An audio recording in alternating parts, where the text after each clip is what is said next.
Um, okay, so I don't know if the mic is actually running. I think. Uh-oh. Reconfigure this. I can't see my audio really pitching in. Okay, I think I can see it now. All right. So this is a green screen that I was going to do some AI stuff on, but that's another topic. I had some breakthroughs yesterday, and then I figured before it goes away, I want to talk about the different superhuman abilities that we all have. And I say that because we all have, for example, the ability to feel in our bodies if a certain situation is off. We have the ability to smell if someone is sick. But when we think about what's in the American food system, when we think about how we're basically told to like ignore these abilities because it's too woo, you miss out on like the wonders of life. And what's interesting to me is I just kind of had my first bad experience in a 12-step room. And it was because like there are some, like lifers who were like, you need to do it this way. And they were like, you might want not want to say this thing when you do outreach calls. And I'm like, but that's the biggest thing that I'm working through. Like, why would I be ashamed of that? And I'm realizing that there's so much of this idea that the things that are closest to us, whether it's our magic or our ability to just flourish, are like dangerous because they might trigger someone who has been so repressed for so long that they're like, "You can't do that. No, no, no. You must follow the rules." Um, and I guess the thing that I was trying to say, I wrote these notes of like topics I wanted to talk about. Um, like as I've started to eat just whole foods, and it felt like such like the hardest thing ever to like cook every single meal, that I resisted it for like decades, like literal decades. Like before I got super duper sick, like wretched, like couldn't digest anything, had a heart attack, threw out my back. I was eating like meat in every single meal, right? Because I was told that's what you need to do to get big, and being big was important because it gave me a sense of safety, because I didn't grow up feeling safe, whether it was because my mother didn't feel safe as like a little Asian woman, or if it was because, I had my bike stolen, with like my babysitter getting conked over the head when I was a kid, um, or, people getting arrested out of my neighborhood because, the history of persecuting folks of color in this country. But anyway, these clairs, like clairsentience is like the ability to feel like clear feeling in the body. Clairalience, am I saying that right? Um, is the ability to smell, like super like clean, perceptive smell. And I think I've had it for like my whole life, but when I was eating garbage, aka a lot of sugar too, I just gave my wife like a list of like 60 some different names that the food industry uses to hide sugar. So you can't trust like no sugar added on the labels. You can't even like, it's crazy. But the easiest way to avoid all of that is just cook everything from a vegetable or protein from scratch. And I figured out how to do that in minutes. Like it takes me about 3 minutes to prep my lunch, and then I just sit around to make sure it doesn't burn while I'm doing something. Um, I eat with my fingers, um, which just feels so satisfying. Clean hands, but I eat with my fingers. Where was I getting at? So these clairs.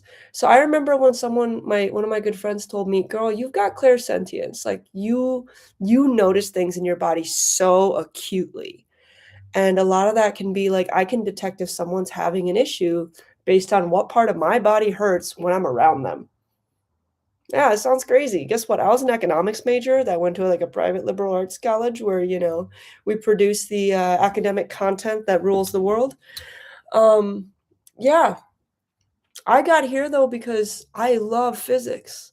I love science. And once you really get into asking yourself these deeper questions, you realize there are these big places where some people have answers, but the industrial complex that is academia is like, no, those can't possibly be the answers, because if those were the answers, we wouldn't have anything to write and fight about in our academic journals. Yeah, I said that out loud. I have some academic friends I dearly love. Um, But also I've spent 4 years, just not 4 years, like almost 40 years on this planet, holding my tongue on the truth, like the real truth. Like, there are a lot of my academic friends that are just not healthy. And if you reach an age like 40 and you're not on any prescription medications and you've got vibrant energy, like, you are in the top freaking echelons of people living on the planet right now. And there are a lot of things that don't appear as they seem. Like, there are a lot of people that on paper look like they're very happy and successful, but you spend enough time with them, and for me, energetically feeling them, I'm like, that is denial, right? And you can feel it in the body. And I used to look really good on paper, like exceptionally good on paper during the times in my life when I was probably the most lost. So I've grown more comfortable now without reading the book, like The Subtle Art of Not How Not to Give a Fuck. I give fewer fucks. And if people are going to judge me because I just asked on my Facebook, like, who's using AI in a conscientious way, hit me up. Um, those are people who have more fear than they have faith in the world. And I am very much of the believer side of humanity. I see too much good. I see like way too much like amazing stuff happening and just day-to-day kindness, that I can't subscribe to the worldview that we're broken and that we need to be fixed anymore. In fact, like, if you ever encounter someone who's like, "You need me to fix your problem," assuming that you don't have that light within you, that God essence, like, within you, run. Run the fuck away, because, like, as someone who's done a ton of healing work and has basically declared their healing era over, I got stuck in a few of those little circles where people were like, "Yeah, you absolutely need me because I am the expert in blah, blah, blah." You're the expert in your body. You're the expert in your life experience. And if you like spend long enough of a time sitting with yourself and observing, like, what is your ego? What is your soul? That took me a long time to suss out. Um, you'll realize that it's a lot of the conflicts from other people's conditioning and these external influences that have taken us taken us away from our essence and our beauty, and the fact that we are like loving, like generally most of us are loving spirits entering this planet. So yeah, that was like my main thought about, like having these clairs. There are a few other ones. Things like clairaudience is like when you can hear words, and for me, I get a lot of messages through random songs that pop into my head that I haven't heard in forever, for example. And they give me a little like nudge to go look at something, which is like this really cool like scavenger hunt in the world. Um, and I was recently told by an energy healer that if you want to like, communicate with your guides, or which I don't have any names for, or your ancestors, or if you believe in angels, that you need to speak out loud. And I'm going, oh shit. That's another reason why some people look like they're crazy and they act like they're crazy, but really they're like the enlightened ones among us. I just figure, thank God for AirPods and headphones, because nowadays, if you like walk around talking, but you've got those in, like, no one really thinks twice. Um, I feel like the universe is conspiring for most of us to wake up and, get into this consciousness of really just like caring for ourselves and one another. Um, Gosh, I keep forgetting to get to the main point. Like clairsentience, claircognizance, clairvoyance even is not this thing that you have to like work super hard to develop, turns out. Um, a lot of it is just clogged up by bad food, shitty air, like I don't know if you've got a bunch of pets and you don't have air filters, come on now, you should brush your cats. They love it. Like, we're just blocking. Like, it's not that it's like all of us have these like innate, beautiful abilities to sense and feel and to be a part of this universe in a very alive and engaged way. But we have to eliminate the extra stressors, whether that's work stress, that, you're doing something that isn't filling your soul. Or maybe you're just a workaholic. I used to be a workaholic, no judgment, right? Like that's literally where I was because I felt like I had to earn everything I ever got. And I didn't know that I was just beautiful enough to receive things just because. Like just because someone wanted to give me something, someone wanted to pay me a compliment, I don't need to pay them a compliment right back. I can just sit there and go, "Wow, that was so nice."